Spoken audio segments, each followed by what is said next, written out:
Bom, então dando continuidade aí com as aves, né? Como eu tinha falado por último, o sistema urinário delas é constituído pelos rins, né? Para eliminação do ácido úrico. E aí o sistema cardiovascular fechado, novamente, sendo que agora temos uma diferença, temos 4 cavidades. Então, nós temos 2 átrios, que são as superiores, e 2 ventrículos, que são as inferiores. Então, não tem mistura de sangue arterial, sangue oxigenado, com o sangue venoso, que é o não oxigenado, tá certo? Que é o que eu acabei de botar aí. E aí, o que isso influencia, né? Por que isso é importante?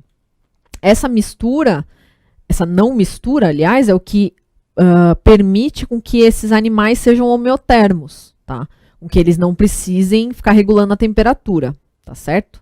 Na aula de circulação eu vou falar um pouco mais de detalhes sobre isso, mas assim, se vocês perceberem, tanto os peixes quanto os anfíbios e os répteis, eles têm mistura do sangue arterial com o venoso, né?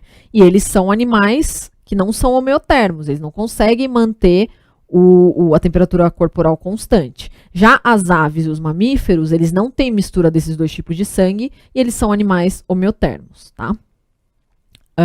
Aí a gente tem, então, que a câmara direita vai impulsionar o sangue não oxigenado e a câmara esquerda, o sangue oxigenado, tá? Então, não tem a mistura aí desses 2 tipos de sangue. Os pulmões, né? O que eles têm de diferente? Eles têm uma superfície de troca maior ainda que a dos répteis, tá? Então, eles permitem uma respiração mais eficiente ainda do que a dos répteis. E eles têm uma particularidade que é a comunicação com os sacos aéreos. Eu já vou mostrar na próxima imagem o que são esses sacos aéreos, né? Então, para que eles servem? Eles aumentam a renovação do ar nos pulmões. Então, vocês vão ver que são várias bolsas, né? E contribuem para a perda de calor. Então, se aquela história do equilíbrio ali da temperatura, né? Para poder regular a temperatura. Então, os sacos aéreos ajudam com essa regulação, tá? E o canto desses animais é gerado por uma estrutura chamada de siringe, tá? Então, vamos ver aqui nesse esquema o aparelho respiratório dessas aves, tá?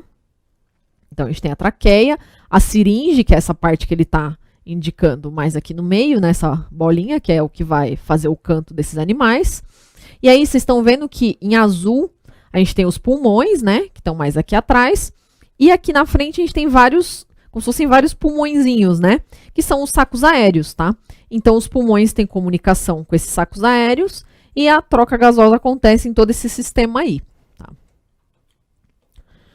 Aí, quais que são, então, as adaptações das aves ao voo? Né? O que caracteriza, o que ajuda as aves a poderem voar com mais facilidade? Então, primeiramente, o formato aerodinâmico. Então, elas têm um formato assim, se vocês forem notar elas voando, né? Elas são mais gordinhas aqui no centro e mais fininhas nas pontas. Isso é um formato aerodinâmico, que facilita o voo, porque evita o atrito com o ar, né? As penas, obviamente, que ajudam elas a voarem. Os músculos peitorais desenvolvidos. Então, se vocês prestem atenção num pombo, por exemplo. O pombo tem aquele músculo peitoral bem forte, bem desenvolvido, né? E esses músculos são presos em uma estrutura chamada de quilha ou carena, que é a projeção do osso externo, tá? Então, fica aqueles músculos presos ali bem forte para poder estruturar o voo da ave, né? Como eu tinha falado, peso reduzido, graças aos ossos pneumáticos, né? Então, aqueles ossos que são leves e cheios de ar fazem com que o animal fique com o corpo menos denso e consiga levantar voo com mais facilidade, né? A ausência de intestino grosso, então não tem tanta reabsorção de água, não fica aquela água pesando no corpo do animal. A ausência também de bexiga urinária, que também seria uma outra estrutura que armazenaria a água e pesaria o corpo, né? E a ausência de dentes, que são estruturas que pesam também, tá? A excreção de ácido úrico, então, como eu tinha falado, o ácido úrico precisa de pouca água para ser mandado embora, né? Então, não precisa com que o animal fique armazenando muita água para mandar ele embora, tá? Sistema nervoso com centro de equilíbrio e coordenação motora bem desenvolvidos, tá? Para poder voar, né? Tem que ter um bom senso de equilíbrio e uma boa coordenação motora, tá certo? E reprodução com postura de ovos. Por quê? Imagina você voar com um monte de ovo calcário dentro. Não dá, né? Muito pesado. Então, a reprodução das aves, elas pegam e botam os ovos para poder voar, tá? E a membrana nictante, que é uma membrana que protege a superfície dos olhos. É como se fosse basicamente um óculos para poder proteger os olhos desses animais, porque se eles estão voando, tá batendo aquele ar, né, aquele vento. Então essa membrana protege os olhos dos animais para eles não se atrapalharem na hora do voo, tá? A reprodução das aves, né? Na maioria das aves, a cópula vai acontecer por colocação da cloaca do macho junto com a da fêmea, tá certo? Alguns poucos, né, podem fazer a fecundação mesmo interna, ou seja, o macho vai possuir um pênis para poder fazer a cópula, tá? A fecundação interna é interna, né, e ocorre antes que o gameta feminino seja revestido pela casca calcária, da mesma forma que os répteis, né? Então ocorre a fecundação e depois a casca calcária do ovo é formada, tá? O desenvolvimento é direto, então não tem presença de fase larval nem nada do tipo. E aí assim a gente acaba as aves. E aí agora vamos partir para os mamíferos, né? Que é a classe mamália, tá certo? Bom, os mamíferos, eles são encontrados praticamente em todos os ambientes do planeta também. Então, tanto ambiente aquático quanto terrestre, no ar, em vários lugares, né? Por quê? Porque eles também possuem eficientes mecanismos de economia de água. Eles também são homeotermos, então eles conseguem regular a temperatura independente do ambiente que eles estejam. Um urso polar, por exemplo, no polo norte consegue regular a temperatura dele, tá certo? Eles possuem sistemas muito desenvolvidos, como, por exemplo, o sistema nervoso e o muscular, que vão permitir a sobrevivência e reprodução em condições bem adversas, né? Bem diferentes aí. Quais são as inovações dos mamíferos, né? Que eles possuem de diferente com relação aos outros grupos, né? Eles têm dentes diferenciados. Então, se você pegar um dente de um réptil, são basicamente bem iguais, né? Ou de peixes também, bem iguais, tá? No caso dos dentes dos mamíferos, eles têm dentes diferenciados, especializados. Então, no nosso caso, a gente tem incisivo, canino, né? Que são dentes que fazem funções diferentes. Então, função de rasgar, cortar, prender e triturar, tá? Qualquer outra inovação que só é presente nos mamíferos? A presença do diafragma, que é um músculo que separa o tórax do abdômen, tá? O diafragma é um músculo importante para a nossa respiração, tá? Ele vai auxiliar a expansão dos pulmões e vai auxiliar a nossa respiração. O encéfalo é mais desenvolvido do que nos outros grupos, então se vocês pegarem comparação de um encéfalo de mamífero com comparação do encéfalo de um anfíbio, o encéfalo do mamífero é bem mais complexo, mais desenvolvido, tá? Os pelos, né, que aparecem só nos mamíferos, que é um importante isolante térmico, e a gordura subcutânea, que apesar de ser uma coisa que ninguém gosta, né, da gordurinha, a gordura é importante porque ela é uma reserva energética e ela também é um isolante térmico, tá? Então são características importantes para manutenção da temperatura corporal, da homeotermia nesses animais. Os pulmões possuem grande superfície de troca gasosa, então os alvéolos ali, né? Eles permitem uma troca gasosa mais eficiente. E a disposição dos ossos dos membros inferiores, que vai exigir menos esforço muscular para a sustentação do corpo e para a marcha, né? Então, o jeito que os nossos membros inferiores, os ossos dos membros inferiores são colocados, estão disponíveis ali, eles exigem um menor esforço muscular para que a gente consiga sustentar nosso corpo e para poder andar, certo?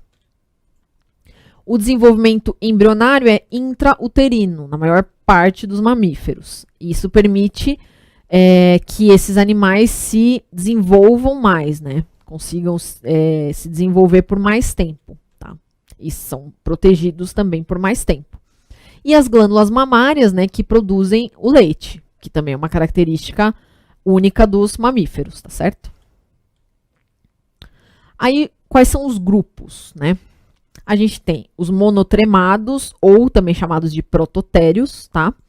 Que a gente chama a subclasse de Prototéria, ordem monotremata, né? Eles são mamíferos ovíparos, então são bem particulares, né? Vocês já devem ter ouvido falar dos ornitorrincos. As equidnas também são outros tipos de mamíferos ovíparos, tá? E esses dois animais só são presentes na Austrália. Tá? Aí a gente tem os marsupiais, ou metatérios, que é a subclasse Metatheria, que as fêmeas possuem uma estrutura diferente, chamada de marsúpio, que é uma bolsa onde ficam as mamas dessas fêmeas, né? E aí o que vai acontecer? O filhote, ele vai nascer imaturo, ele vai nascer bem frágil, né? E aí ele vai se locomover até dentro do marsúpio e lá eles completam o desenvolvimento deles, tá certo?